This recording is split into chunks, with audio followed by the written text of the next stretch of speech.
Hey everybody, and welcome to the first episode of the Copacast. I am your host, Will Lisak, and I'm joined here with Adam Dietz, aka Coach. What's up? And Alex Correa, aka Correa. Hey! Alright, so for this first episode, we're going to be talking about classes, more specifically, adjusting to college classes as freshmen, classes that were helpful for post-grad, classes that were useless, hardest classes taken, dealing with group projects, and our favorite professors. So starting off, let's talk about adjusting to college as a freshman. Dietz, did you have any problem with that? I guess when I came to college, I had this kind of weird experience because I actually commuted from home. So it was kind of like Really? high school from, I don't know, a longer distance, I guess. So I majored in something I didn't really want to major in. What was that? I came to Butler majoring in physics, and that was because I wanted to do motorsports engineering, and that was required. Okay. So that was a huge mistake, basically. Don't major in anything you're interested in. Yeah. I mean, I wanted to do the motorsports thing, but I had to begin with a physics degree, I guess, from Butler. That was going to be part of the dual degree. With IUPUI. For engineering? For engineering, yeah. But classes, I think because I kind of felt a few weeks in, I was like, shit, this is not going to be the way this works. There's just no way I'm going to major in, physics, which was, literally one of my least favorite classes in high school. So I knew pretty soon that I wasn't going to do that. So I don't know, I guess I kind of started to check out of classes pretty quick. The engineering, the intro stuff. Yeah. Will, you and I had Nancy. As one of our profs, and well, I kind of I was in the same boat as you freshman year. I wanted to do mechanical engineering, but in order to do that, I had to take a major at Butler, and I chose physics just like you did. And I quickly found out that wasn't what I wanted to do, and all the classes were super hard, and I was good at it, but I really hated it. So I also switched out of engineering. Yeah. I think for me it was the classes weren't super rough from the get-go, I guess. Right. It was more just anytime I went to the engineering study lounge and saw seniors and stuff, I mean, they were putting in just ridiculous amounts of time writing the most absurd things on the board, and I was like, I just don't see myself being able to do that anytime soon. I was so intimidated by those people. Yeah, and I think that was one of the biggest reasons that I just checked right out of it really quick. I was just like, I need to find something else. So I went exploratory, and then on to psychology. But yeah, well, you lasted. How long did you last in the engineering department? I just did the first semester. Okay. Yeah, I mean, the end of the first semester, I switched to exploratory immediately to my freshman year, and started doing some journalism and photography or physics, psychology stuff. Yeah, it's good that you got out early, because I waited till halfway through sophomore year to switch, which really screwed me over because now I'm taking 19 credit hours both semesters of senior year. So I would say, if you don't like what you're doing right off the bat, I would say look at your other options, look at other things that you want to major in possibly. Korea, how about you? Yeah, I had a great experience freshman year. So I initially came into Butler as pharmacy, which was such a great choice, let me tell you. So I came in as pharmacy, and I guess the transition in classes from high school to college was really smooth, because when you're in pharmacy, especially PP1 and PP2 year, your classes are 5 days a week, some of them, and they're each an hour. And I mean, we didn't have block scheduling in my high school, so it was just like high school. You go to class every day, you show up, you get lectured at, you take notes, and then you take a test. So that part was really easy for me, because it was just something I was really really used to, in a system that I was familiar with and that I'm pretty okay with. But when it came to the other courses I took, like my first programming course or my FYS class, they were a lot more discussion based and, a lot more environments that I was very unfamiliar with. And so, when it came to FYS, my professor would come in and she'd sit down and say, okay, talk about it. And that was something I was just extremely unfamiliar with. I wasn't used to being in a room and when none of you have read the thing you're supposed to read for the day and she says, talk about it for an hour, you're all sitting there and you think, who's the one person that read? And like, the worst is when you are the person that read, but you're like the type of person that doesn't want to talk in class. So you're thinking, come on guys, someone talk about this part of the book and I'll just say, yeah, I remember that. Right.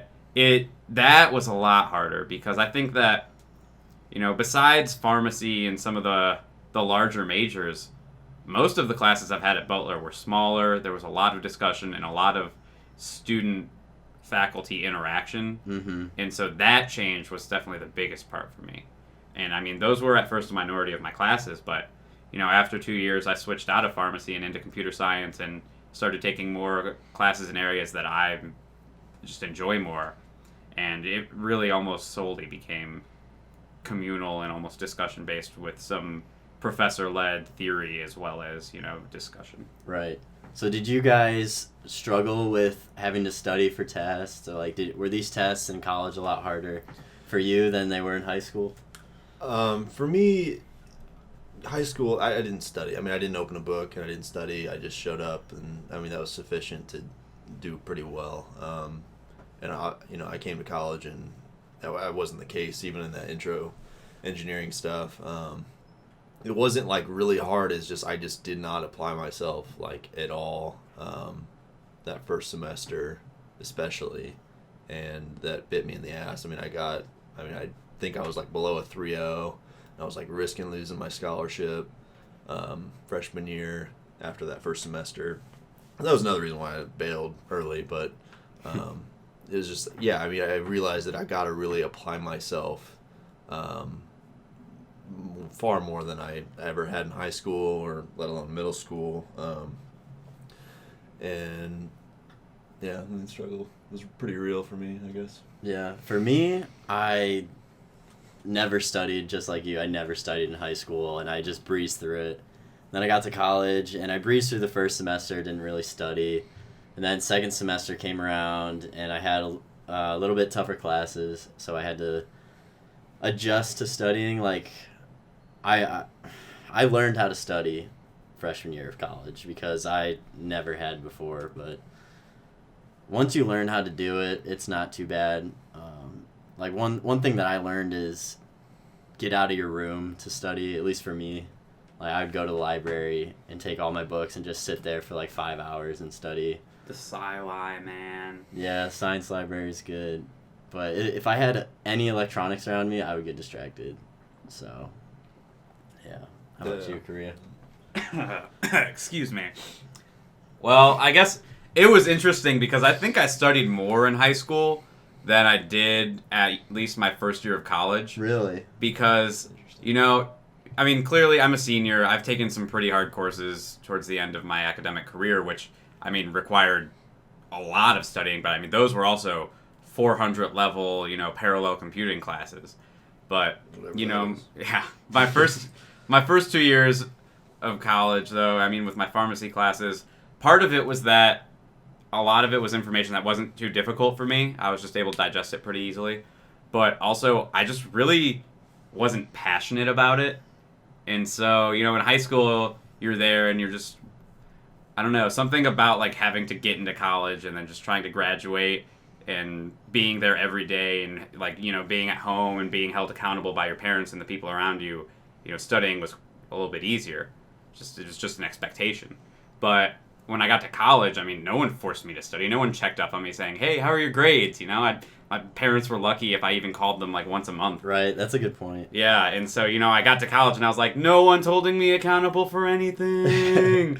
And then no one was holding me accountable for anything. Yeah. And so, some tests, at some points it was fine, but, sophomore year, it started to actually affect my academics. And also, just because no one was holding me accountable when it came to classes I wasn't interested in or that were just, weed out classes. I just sat there thinking, I don't want to look at this because I just don't care about it. Right.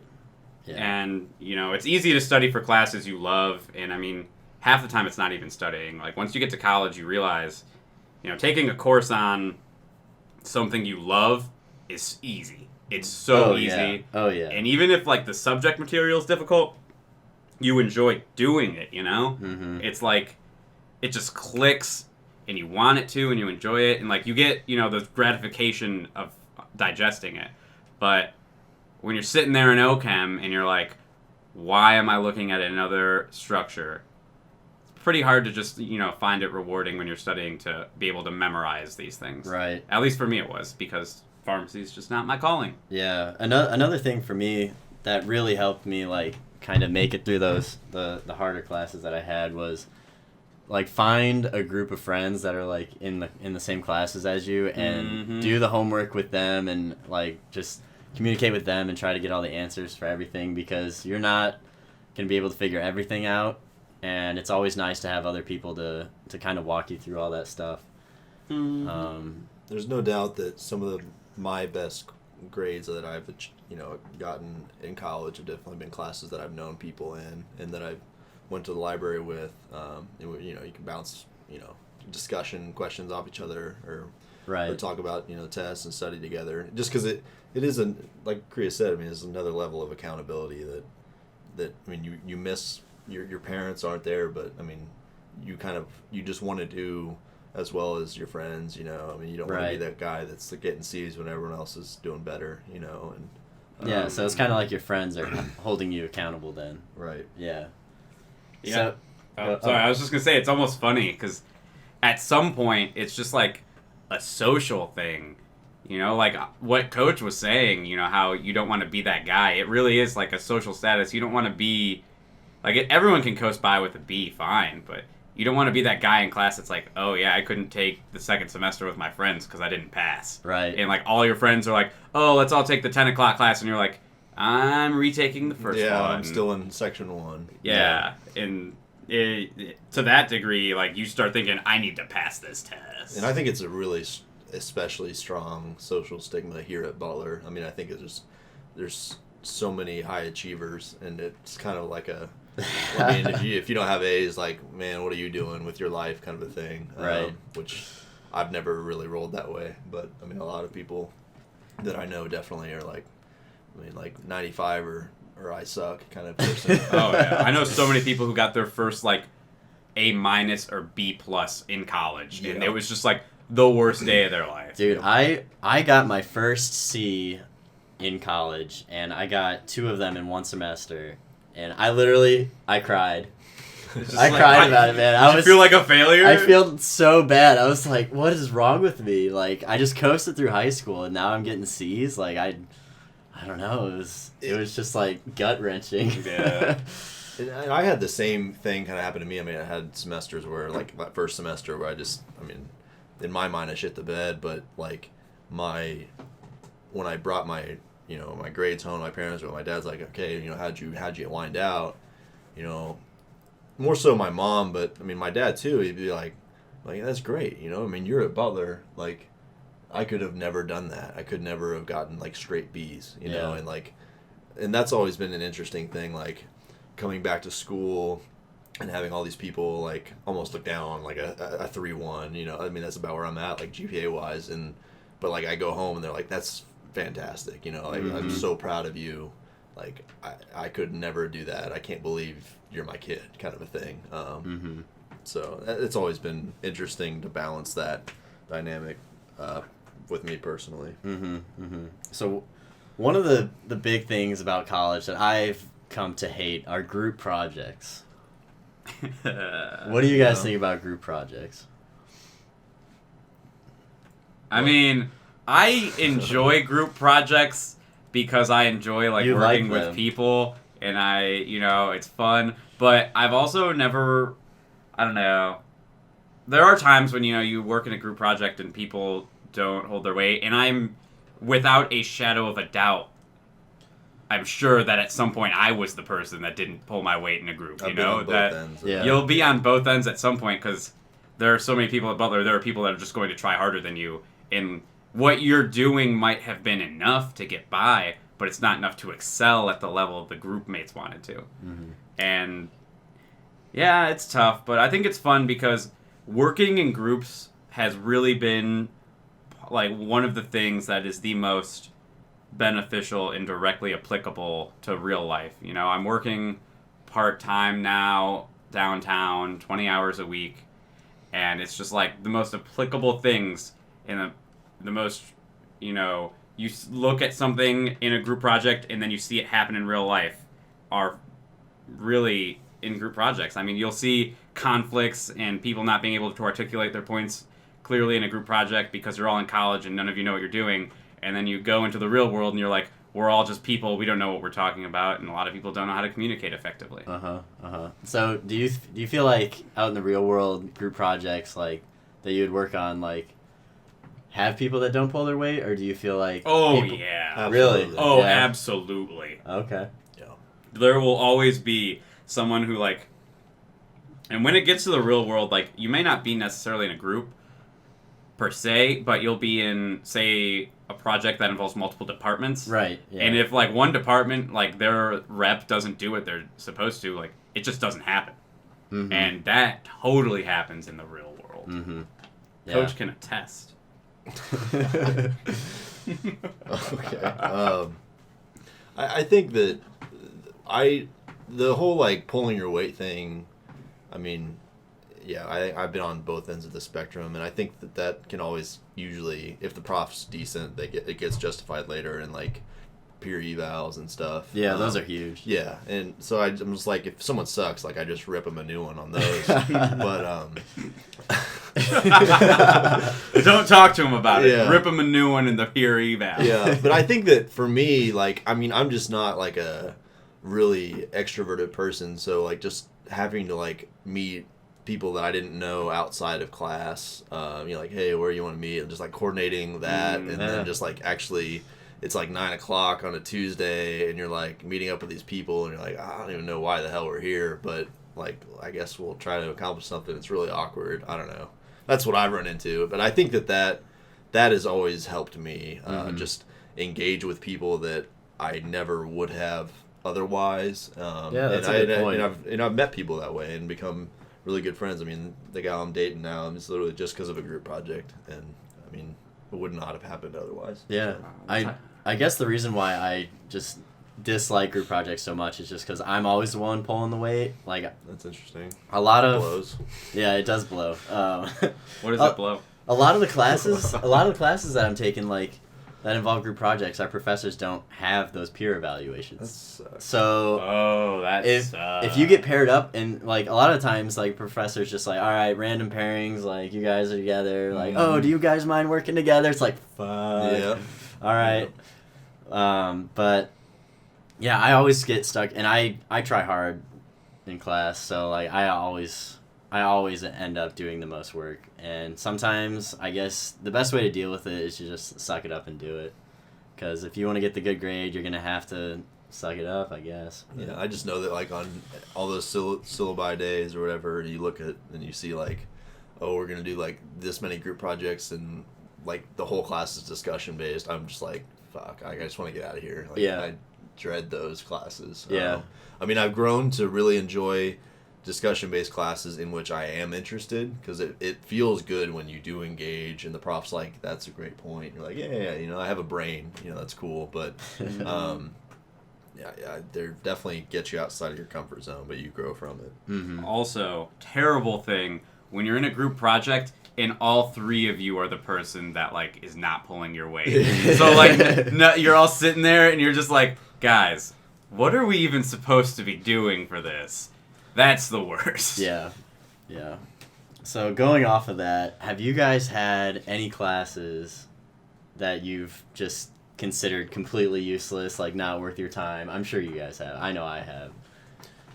Yeah, I mean, there's definitely classes that I, even in my major, I mean, there's some that I just know straight up I just won't use that knowledge again. Or even worse, like, I was able to skate by and get a B and legitimately not learn a thing. Like, I mean, just showing up, taking the tests with whatever knowledge I had from whether that was high school or just common sense in general. I mean, some tests are just easy to take. And I mean, classes like that I was able to skate by on, I think that I just consider those useless. I mean, maybe if I would have tried harder, I would have learned something more. But if the class isn't inherently difficult and you're not learning anything, then I don't see any use in it.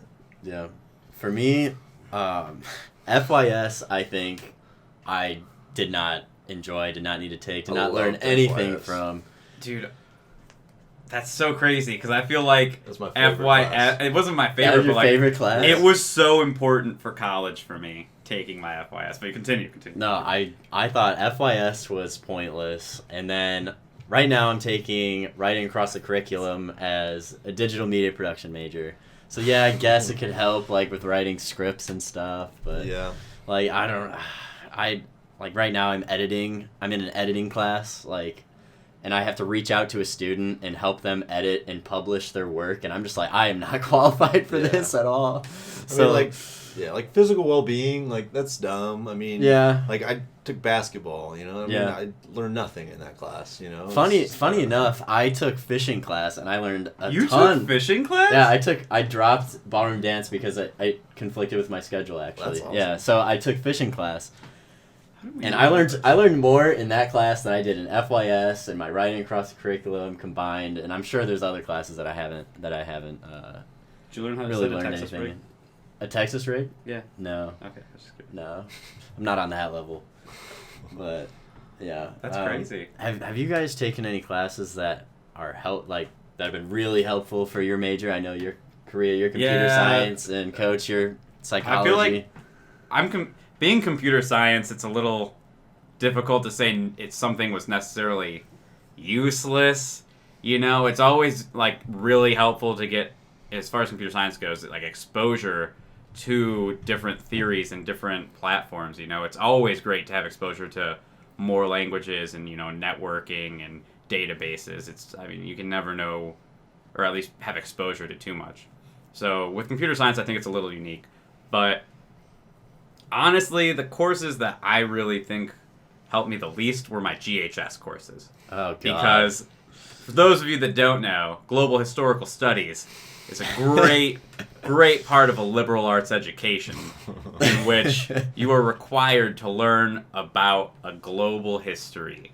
And Were you African? I took colonizing Africa and then East Asian interactions. And so it's Which is pretty typical here. Yeah, that's a really standard GHS set. Yeah. And it's just, you know, they were interesting at the time. I learned about The Banality of Evil, written by Hannah Arendt, and how, you know, the Nazis shouldn't necessarily be blamed for their actions because they were in a situation, and she forgives them because she was Jewish, and she forgives them to a degree because of just the way humans are. Jeez. And it was really interesting, but simultaneously, you know, as far as learning something useful in college goes, I'm okay, and I think it was worth it if I either A, learned something practical for my job or future career, Right.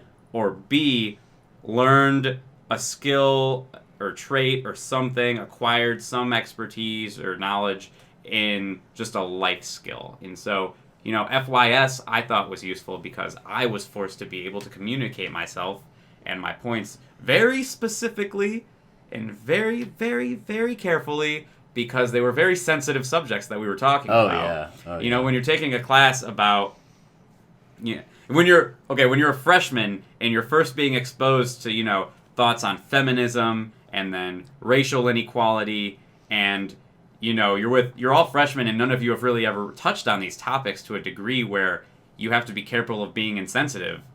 You know, you learn very quickly what flies and what does not. Right. And just, you know, there's never really a time where people are meaning to be offensive, but you very much learn ways to articulate yourself that avoid, you know, offending someone.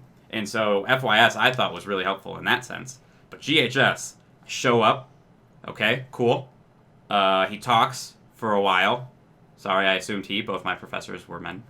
But he talked for a while. I don't remember what he said. I, went into zombie mode and wrote down notes. And then... More than I did. Yeah. And then, and then that was it. And then we leave. And then, half the days we'd watch a movie or something. Mm-hmm. And then finally, it's the class before the test. He's like, all right, this is what we're going to cover, blah, blah, blah. We're going to write about one of these 3 essays. And I was like, okay, cool. And, I'd pass. I got A's on everything in GHS, mm-hmm. both semesters. Mm-hmm. But what did I learn? I couldn't tell you. It was one of those, I didn't feel the importance of the information. I understood how it affected that specific society. I understand how Chinese history affected China, but it wasn't necessarily relevant to me at the moment when you're taking, organic chemistry and then 300 level, courses that are for your major, and you've got to dedicate studying time and, long-term memory space. Right. Yeah. So I kind of got screwed over after switching my major. So I switched to DMP, digital media production. And as it turns out, you need, 40 credit hours of 300 level or above to graduate. And the DMP department doesn't have enough 300 level classes to... Which blows my mind. Yeah, it sucks, because, last semester I had to take a Russian history course. The 300 level Russian history course. Here I am, a DMP major. Everyone else is a history major in there. They're like, what the heck are you doing in here? I'm just like, dude, I don't know. He was with Brian. I was with Brian. Rough. Yeah. Those are not easy classes. No, they're not. And, I guess it just helped me to think in ways that I wouldn't necessarily think before, but... God, I put so much effort into that class, and I feel like I didn't get that much payback from it because, I was so scared to talk in that class because I felt like everything I said would just get, scrutinized or, people were using vocab that I didn't even know existed, Yeah. And here I am just Who are the Franco-Prussians, man? They were using all these government terms, and I'm just capitalism. I think there's, a huge difference between, walking out of a class...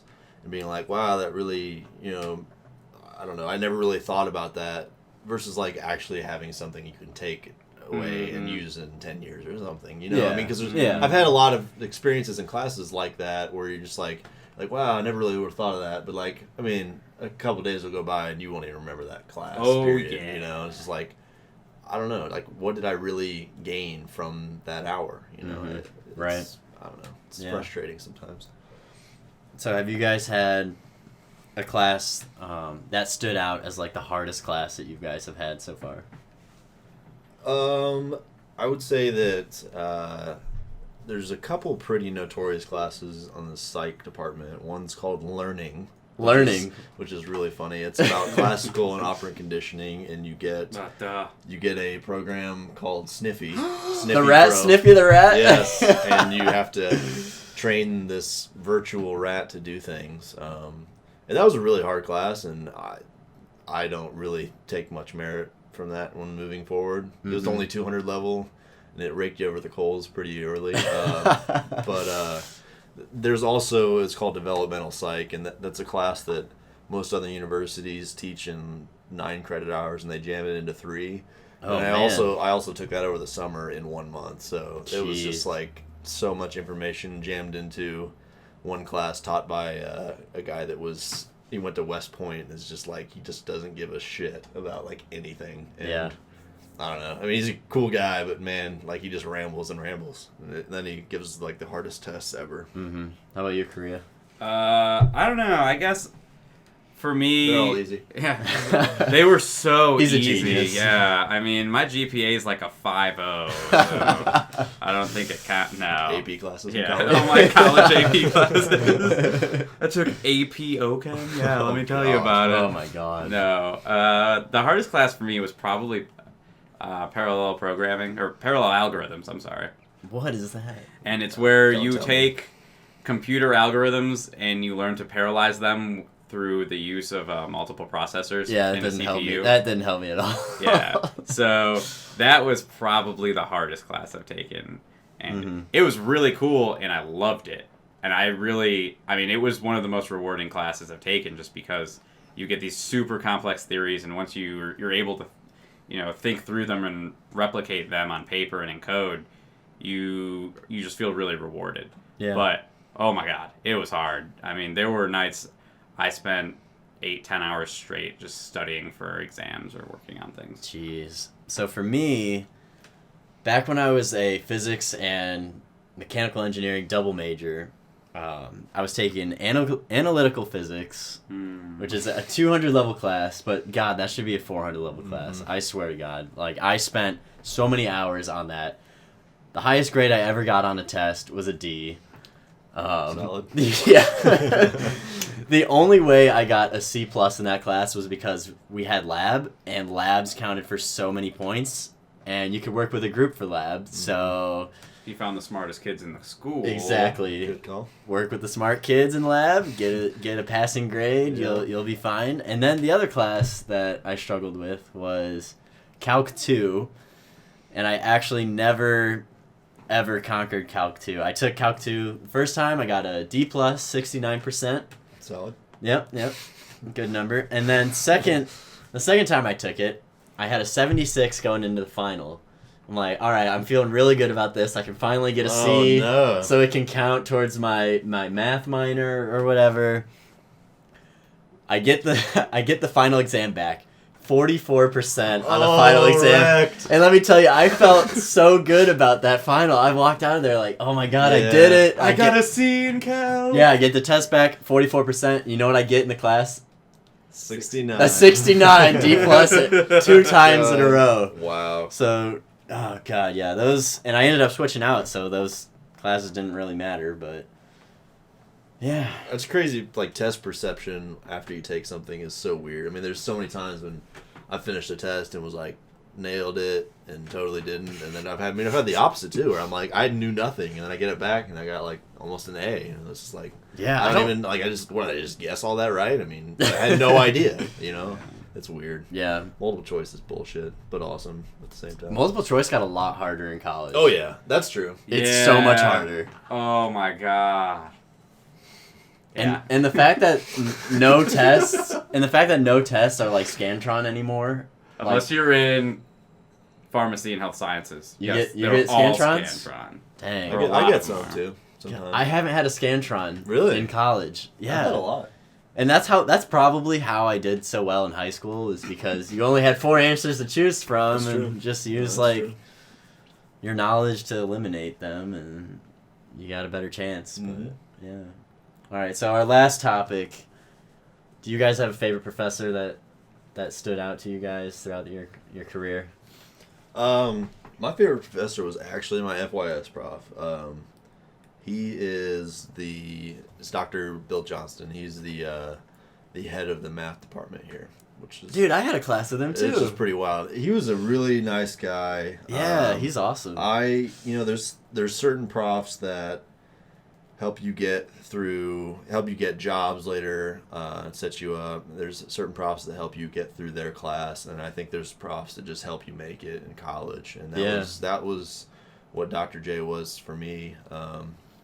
I was really struggling my freshman year, and he just believed in me. I mean, I had him for the first semester of college and then the spring as well. Mm-hmm. And I really credit, if I were to credit a prof for me even like finishing here, I'd definitely credit Dr. J. Like, I mean, he didn't teach me like a lot. It was just having a prof that really, he just liked me, and he just talked to me outside of class and just wanted me to come in, and I don't know. I mean, he was just such a upbeat guy in a time when I was not, and Yeah.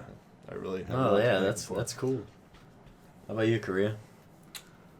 I don't know. I'm gonna need a minute to think about that. You take it away real quick, Will. All right, so I actually can't remember her last name or her first name. But she's the bomb. She's the best teacher he's had in college. That sounds bad, no, but like, so we had to take like a speech class, like everyone has to take a speech class, right? You guys had to take a speech Speaking class? across the curriculum. Yeah, speaking across the curriculum, yeah. So it was like Com 101, Communications 101 or whatever. I feel really bad now. I can't remember her name, but You worked for the Air Force? no, but anyway, so I had never taken a speech class before, like I never took it in high school, So I was like kind of freaking out because our speeches, we had to give like 4 per year, or 4 for the year, and they had to be like 10 minutes each. And I'm like, oh my God, like, do I have to write a script and then like memorize this or whatever? But like, she was so awesome because she, like, I mentioned one time in class that like I had never taken a class before for speech, and like she's like, oh, come by my office, like I'll help you out, like I can give you some tips and stuff. Yeah. And so I did, and like I went, and she actually like recommended I go to like the speakers lab or whatever, and I did not want to do that at all. I was like, hell no, hell no. But I ended up going, and I went more than once. We had to go at least once just as a requirement for the class. But no, I went, and like I learned so much. Like we were allowed to use note cards like for our speeches, and I was one of 2 kids in my class that didn't use a note card at all the whole year. Like I was that confident just from like talking to my professor like in office hours and going to those speakers labs. And at the end of the year, she told me that I was one of the like most improved students that she's ever had, and like it's awesome. I've just learned so many communication skills from that, and I've definitely used those at my internship, and hopefully I'll use them at my future job. Still looking for that though, but that's for another time. Yeah, that's for another time. That's another time. Oh yeah, we've still got some time. But how about you, Korea? No, you don't have a favorite professor? I don't know. Gupta. I love Gupta, dude. He's Okay. the man. But as far as favorites go, I think I would have to say Dr. Bonnie Brown, and I'm kind of cheating because she was my advisor, and she was my professor for a couple classes, but more than anything, she was like my favorite faculty at Butler, probably because, you know, if it wasn't for her being so supportive of me and really helping me make the right academic decisions and facilitating my choice to pursue computer science at the same time as pharmacy, I never would have even been able to think about switching my major. And she just helped me with that process so much by encouraging me. And I'm just really grateful to her for that. So I would say it would be Dr. Brown. Okay. Cool. Very cool. All right. So that wraps it up for the first episode of the Copacast. Our next episode, we're going to be talking about Greek life. So tune into that. Have a good one, guys. Tune into it. He said so. Do it. Do it. You better.